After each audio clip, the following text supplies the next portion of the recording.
Bonsoir, bonjour, bien-aimés dans le Seigneur. Grâce sur grâce et grâce pour grâce, en surabondance à l'excès et de façon insolente, car la grâce est insolente. Très chers frères, là, cette fois-ci, la question est: que penser du coronavirus? Que penser du coronavirus? Alors, bien-aimés frères et sœurs, dans le Seigneur, l'évangile englobe tous les aspects de la vie. Ça n'englobe pas que l'aspect spirituel des choses, mais tous les aspects de la vie. Certains ont tenté d'ailleurs d'appeler ça le plein évangile. Non, l'évangile, c'est l'évangile tout court. Ou il est plein, ou il n'est pas l'évangile. Mais il est l'évangile. Donc il n'y a pas besoin de lui mettre des qualificatifs. Bref. Alors, en ce qui est du coronavirus, pour ma part, dans les prophéties apocalyptiques, dans les prophéties qui concernent l'eschatologie, dont parle notre bien-aimé frère Jean dans sa vision sur l'île de Patmos, dans ces prophéties-là, le bien-aimé dit très clairement qu'il y aura des fléaux qui vont frapper la terre, dans l'ouverture des 7 sceaux. Dans les 4 premiers sceaux, mais je pense même dans les sceaux aussi qui sont après les 4 premiers, il y a des fléaux qui frappent la terre des hommes. Et il y a une constance, il y a un élément récurrent, c'est la diminution de la population terrestre. Or, dans la notion de nouvel ordre mondial, les apôtres et adeptes, les apôtres et prophètes du nouvel ordre mondial, si on peut les appeler comme ça, nous ont pendu un monument. Je ne sais plus dans quel état des États-Unis, j'ai oublié. Mais alors, ce monument, il appelle Guy Stone. Les Guy Stone, c'est des pierres en granit bleu sur lesquelles il y a écrit les 10 commandements du nouvel ordre mondial. Et dans ces 10 commandements du nouvel ordre mondial, qui sont, dans, je ne sais, dans plusieurs dizaines de langues, ou dans 4 langues peut-être. Et donc ces 10 commandements qui sont écrits dans différentes langues, l'un de ces 10 commandements-là dit qu'il faut réduire la population mondiale, la population terrestre, à 500 millions d'habitants. Vous vous rendez compte? On est pour l'instant, nous dit-on, 7 milliards et quelques. Alors, il faut passer de 7 milliards à 500 millions, d'après les apôtres et prophètes du nouvel ordre mondial. Excusez-moi. Mais comment y arriveront-ils? Ils y arriveront par ces fléaux qui sont décrits dans la révélation de Jean sur Patmos, que nous appelons l'Apocalypse de Jean. Ils y arriveront par ces fléaux. Et donc, moi je pense, pour revenir au coronavirus, que c'est déjà un test. Parce que le nouvel ordre mondial, comme vous le savez ou comme vous vous en doutez, est en train de s'activer davantage.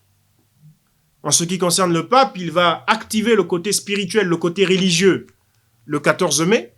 Enfin, il va activer, je pense que ça s'est activé déjà depuis longtemps, mais là, il va sceller officiellement, en tout cas, un tournant religieux par rapport au nouvel ordre mondial, au mois de mai 2020. Et, ma foi, le nouvel ordre mondial, ça concerne aussi bien le religieux que la politique. Même s'il y a beaucoup de prétendus chrétiens qui disent « Ah, nous, on ne veut pas la politique, nous, on ne veut pas observer, on ne veut pas être des analystes politiques. » Ça, c'est encore autre chose. Bref. Donc, ça concerne l'un comme l'autre.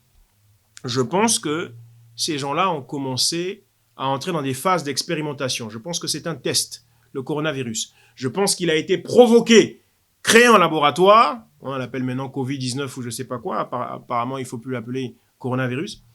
Je pense qu'il a été créé en laboratoire et qu'il a été mis en place pour lancer une psychose parce que, voyez-vous, dans les avènements du nouvel ordre mondial, il faudra adoucir, et encore si on peut appeler ça adoucir, il faudra dénuer l'homme de toute velléité de résistance, de toute velléité d'opposition, pour pouvoir faire accepter l'Antichrist, à tous. Il faudra mettre l'homme dans un état de psychose tel qu'il ne sera plus maître de lui-même, qu'il ne pourra plus réfléchir. Que le lobe du cerveau, qui est censé actionner l'analyse, la critique, la réflexion, soit inhibé et que soit déclenché uniquement le lobe du cerveau qui agit, lui, de façon instinctive. Voyez-vous? Et pour ça, il faut décréter la psychose. On l'a vu déjà avec les événements de septembre, du 11 septembre 2001 aux États-Unis, pour priver la population américaine de leur liberté, hein, il fallait mettre en place ce qu'ils ont appelé le Patriot Act. Eh bien, ils ont provoqué, ils ont fomenté cette affaire des attentats du 11 septembre. En se servant, bien sûr, de ces djihadistes qui étaient des pigeons, qui étaient des gens qui ne comprenaient ni les tenants, ni les aboutissants, qui croyaient agir de leur propre chef, ne sachant pas que Ben Laden, leur chef, était en intelligence avec l'État américain, l'État profond. Voyez-vous? Ou du moins, les services secrets américains. Bref.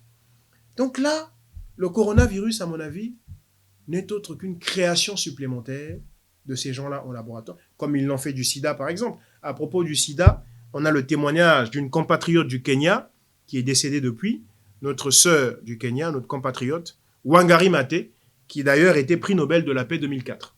Voyez-vous? Qui a fait savoir, qui a apporté la démonstration que le sida avait été créé en laboratoire pour réduire la population mondiale. Le problème de population, de réduction de population mondiale, tient à cœur les apôtres et tenants du nouvel ordre mondial. Voyez-vous?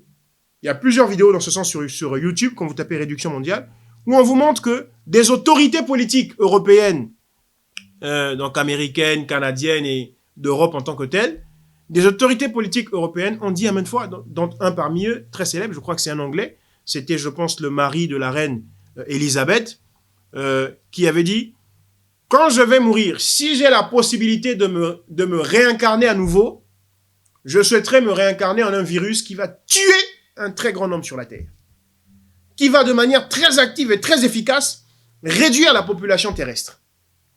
Donc, c'est un fantasme, voyez-vous, que ces gens-là ont à cœur.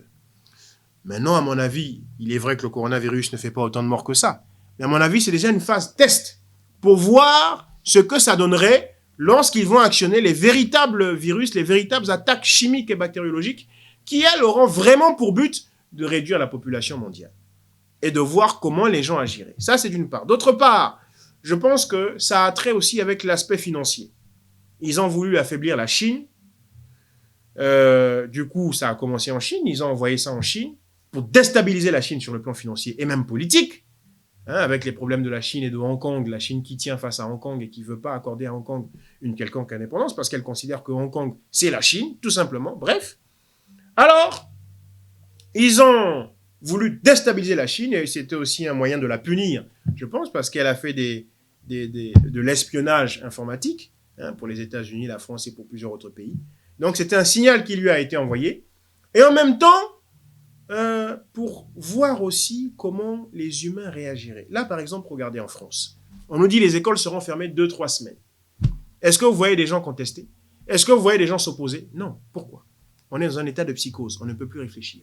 Et on ne peut plus faire montre de résistance quelconque.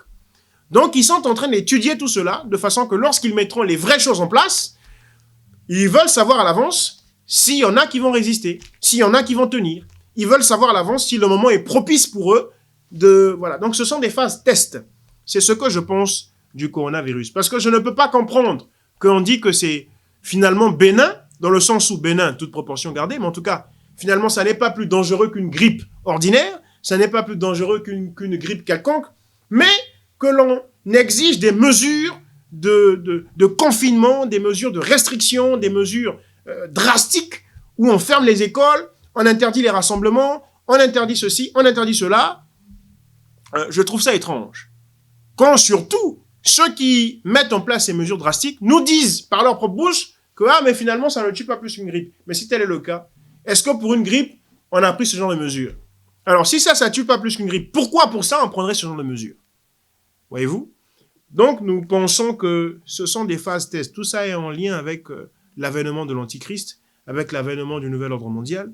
Et c'est pourquoi nous alertons les frères pour dire que les événements sont proches. Les événements eschatologiques sont proches. On est en train d'entrer dans le kairos, c'est-à-dire il y a le temps chronos qui vient rencontrer l'accomplissement des prophéties.